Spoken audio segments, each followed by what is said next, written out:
Goeiemôre vriende, ons vertrou dat u 'n goeie nag se rus gehad het. Ons vertrou dat u vars verkook en nuut opgestaan het, dat u ook kans sien vir hierdie nuwe dag. Onthou dis die dag wat die Here gemaak het en ons kan daaroor juig en bly wees. Die blydskap in die Here is ons beskutting. Mag ons vertroue in hom stel, ons oë gefestig op Jesus, die leidsman en volëinder van ons geloof. Ons gaan aan vanmôre met die reeks oor die 10 gebooie. Jy sal onthou hierdie reeks is gebore uit die vraag wat gevra was oor die gedagte in hoe mate is die 10 gebooie in Eksodus 20 van toepassing op die Nuwe Testamentiese gelowiges. Ons het nou vir u al gewys die wonderlike ooreenkomste. Vir u gesê ons is nie Israel nie, ons is die Nuwe Testamentiese kerk, maar die beginsels in die Ou Testament is van toepassing op ons as Nuwe Testamentiese gelowiges. Vanmôre gaan ons bietjie kyk na die 8ste gebod. Jy mag nie steel nie. Nou vriende, wat baie belangrik is, die gedagte van diefstal of om te steel is om wederregtelik beslag te lê op dinge wat nie aan my behoort nie. Nou baie belangrik in die definisie, kan diefstal nie net die fisiese steel van iets wees nie, maar diefstal kan ook wees wanneer ek bedrog pleeg, wanneer ek die waarheid van mense weerhou en ook so 'n voordeel uit hulle kry, om mense blaatant in te doen, om geld te weerhou van mense wat deur arbeid dit moet kry. Met ander woorde, mense werk vir my en ek gee nie vir hulle die beloning wat ek ooreengekom het met hulle nie, en dit kan selfs dui om daarop om mense te steel. Met ander woorde, mense diefstal. En vriende, as ons kyk na hierdie definisie, dan besef ons dat die Here 'n geweldige verbod plaas op die gedagte van diefstal. Nou as ons dink aan die gedagte van diefstal, dan leef ons in 'n tyd en in 'n kultuur waar mense sê, ja, maar is ons kultuur dat almal by almal vat, want almal se goed behoort aan almal. Nou dis vir my so ironies dat almal se goed behoort aan almal en hulle steel en hulle vat van ander mense, maar gaan vat by hom iets. Dan kom jy gou agter hoe staan hy op sy agterpote. Want jy sien, dis die probleem in ons dag en tyd. Mense wil 'n wet vir hulle self wees, maar jy weet wanneer jy vanaand in 'n huis inbreek, of jy weet wanneer jy by die werk die toerusting by die werk steel. Jy weet wanneer jy vir iemand lieg oor iets wat jy aan hom verkoop en jy weerhou sekere inligting van hom. Weet jy, jou gewete roep uit dat dit wat jy doen is verkeerd. En vriende, mense sê, ja, maar wat van hulle wat nie die Bybel het nie? Hulle wat nog nooit die 10 gebooie gehoor het nie. Die Here het 'n wet op die tafels van ons hart geskrywe. Gaan lees die boek Romeine. Die eerste hoofstuk sê die Bybel, God het 'n wet op die tafels van ons harte geskrywe. Hy het vir ons 'n gewete gegee, en alhoewel die gewete nie die Heilige Gees is nie, werk die Heilige Gees saam met ons gewete. En die woord van die Here gee vir ons baie meer duidelikheid oor sonde. So moenie vir my vertel, jy weet nie wanneer jy steel nie, moenie vir my vertel, jy weet nie wanneer jy bedrog pleeg nie, moenie my vertel, jy weet nie wanneer jy inligting weerhou van mense nie, en selfs wanneer jy mense roof nie. Die Bybel is baie duidelik daaroor dat die Here ons rasionele wesens gemaak het, na God se beeld en gelykenis, en ons weet wanneer dinge reg is en wanneer verkeerd is. Ons probeer net altyd sonde rasionaliseer en 'n uitkoms soek vir ons sondige praktyke. Daarom het ons al hierdie slim redenasies. Die Here kom in die Ou Testament en hy sê vir sy volk in Eksodus 22 vers 1 en verder: as iemand 'n bees of 'n stuk kleinvee steel en dit slag of verkoop, moet hy 5 beeste vir 'n bees vergoed en 4 stuks kleinvee vir 'n stuk kleinvee gee. Mense sê, maar mense gaan tronk toe vir diefstal en is nie wreed nie. Luister, hulle verdien om in die tronk te sit. Anders moet hulle 5 keer vergoed dit wat hulle gesteel het. En nou sê mense, ja, maar shame, arme mense steel. Luister, dis nie net arme mense wat steel nie. Arm, ryk, middelklas steel. Mense steel omdat hulle harte sondig is. Daarom moet ons nooit verskoning soek vir diefstal nie. Maak nie saak of iemand ryk of arm is nie, maak nie saak wat hulle gesteel het nie. Diefstal bly verkeerd. Vers 2 van Eksodus 22, as 'n dief betrap word terwyl hy inbreek en hy word geslaan sodat hy sterwe, sal daardeur geen bloedskuld ontstaan nie. Dis snaaks in ons eie land, as jy 'n krimineel in jou huis vang en hy sterwe, dan is jy die skuldige. Hoe siek is ons land net nie? Hoe siek is ons regering net nie? Hoe siek is ons wetgewing net nie? Vriende, wat soek 'n ander man in my huis as ek vanaand slaap? Wat wil hy kom doen by my? Kom tee drink? Daarom moet ons hierdie saak aanspreek en ons regering moet hoor dat God het hulle aangestel, Romeine 13.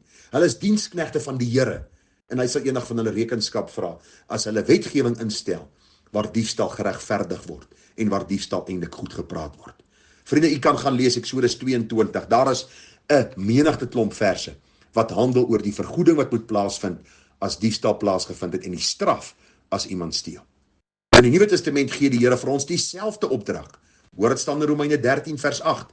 Wees aan niemand iets skuldig nie, behalwe mekaar lief te hê, want hy wat 'n ander lief het, het die wet vervul.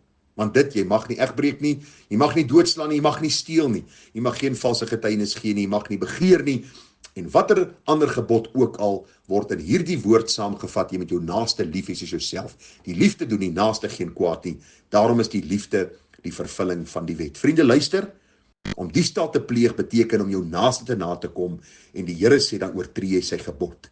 Efesiërs 4:28 sê, laat die een wat steel nie meer steel nie, maar laat hom liewer arbei met sy eie hand te werk wat goed is, sodat hy iets kan hê om mee te deel aan die een wat gebrek het.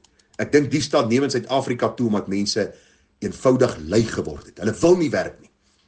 Hulle gaan sit langs die pad en dan wil hulle met jou onderhandel. Hoeveel betaal jy? Wat se werk moet ek doen? Hoe lank werk ek? Het ek 'n etenstyd? Kry ek kos as ek eet? Hy wil nie werk nie. Wat hy wil eintlik doen, hy wil 'n paar rand deur die venster hê en dan wil hy sy sondige praktyke gaan uitleef. Vriende, as jy wil werk, dan is daar hierdie gesindheid van nederigheid. Die werkgewer neem jou in diens, jy is die werknemer, jy gee hom nie opdragte nie. Jy doen dit omdat God vir ons sê ons moet ons eer daarin stel om met ons eie hande te werk. Vriende, as ons kyk na die gedagte van diefstal, dan sien ons daar is 4 verskillende maniere waarop diefstal gepleeg kan word. Kom ons kyk vinnig daarna. Die eerste manier is om deur fisies iets te steel. Dis om wederregtelik beslag te lê op dinge wat nie aan my behoort nie. In ander woorde, ek steel iets en ek weet hierdie pen is nie myne nie, maar ek vat hom. Of hierdie kar is nie myne nie, maar ek steel hom. Of wat ook al die geval mag wees. Dis 'n wederregtelike toeëning van iets wat nie myne is nie. Die volgende manier hoe 'n mens kan steel is steel deur middel van bedrog. Met ander woorde, om iemand te mislei of opsetlike wanvoorstelling te maak. Die Bybel is baie duidelik daaroor dat ons nie iemand mag mislei nie. Gaan lees die boek Spreuke, ek het nie tyd om al die verse vir u te lees nie. Maar vriende, om bedrog te pleeg is om iemand te mislei. Jy kom na hierdie persoon en jy sê vir hierdie persoon, luister man, hierdie voertuig is eintlik R200,000 werd. Ek wil vir jou sê, hierdie voertuig is in 'n fantastiese kondisie. En ek wil vir jou sê, as jy hierdie voertuig koop, kan jy 'n goeie wins maak.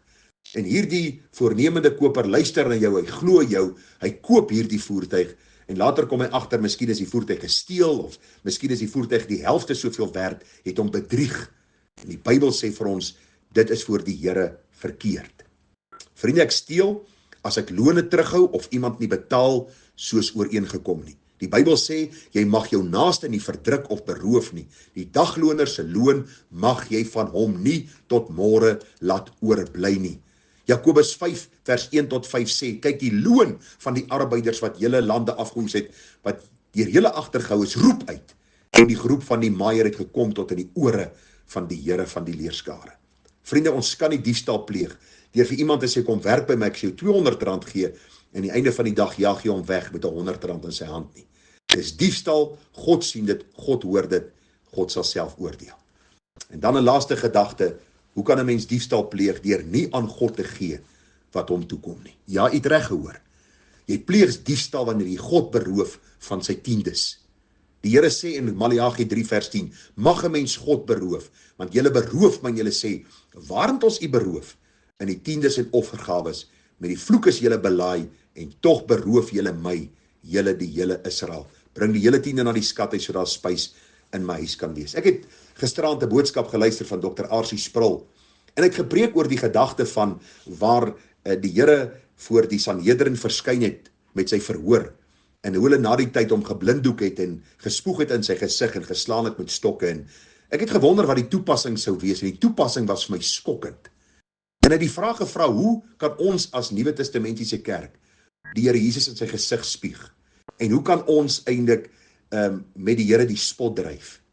En sy antwoord was gewees deur dinge te doen wat God vir ons duidelik in sy woord neerlê om te doen, en ons weier om dit te doen. Dan spieg ons in sy gesig, ons is besig om eintlik die spot met hom te dryf. En een van die sake wat hy uitgelig het, was die gee van tiendes en offergawes. Om te steel van die Here is om hom in sy gesig te spieg, om die spot met hom te dryf, om te sê, u sê vir my in die woord wat ek moet doen, ek sal dit nie doen nie. En ag vriende, nou hoor ek al die verskonings. Ja, maar ek kan nie dit betaal nie, ek kan nie dat betaal nie. Ek wil u sê, gaan beroof eerder jouself van sekere genot en gemak, maar moenie God beroof nie. Dis die maniere waarop ons diefstal kan pleeg. En die Here sê vir ons moet daarmee stop, want God haat dit. Daarom 4 verskillende maniere waarop mense diefstal kan pleeg: deur fisies te steel, deur bedrog te pleeg, deur lone terug te hou en deur nie aan God te gee wat hom toekom nie. Daarom is my oproep vanmôre dat u en ek die Here sal lief hê met ons hele hart, met ons hele siel en met al ons krag. Dat ons skynende ligte in hierdie donker wêreld sal wees. Dat mense kan sien ons behoort aan die Here Jesus en ons kom sy gebod na, nie om gered te word nie, maar omdat ons uit genade gered is, wil ons doen wat die Here van ons vra. Vriende, baie groete, baie seën, mag die Here ons wysheid gee, want u en ek gaan eendag voor hom staan om rekenskap te gee. My gebed is dat ons uit sy mond sal hoor, mooi so, goeie en getroue diensdag. Baie groete, baie liefde en seën vir u. Tata.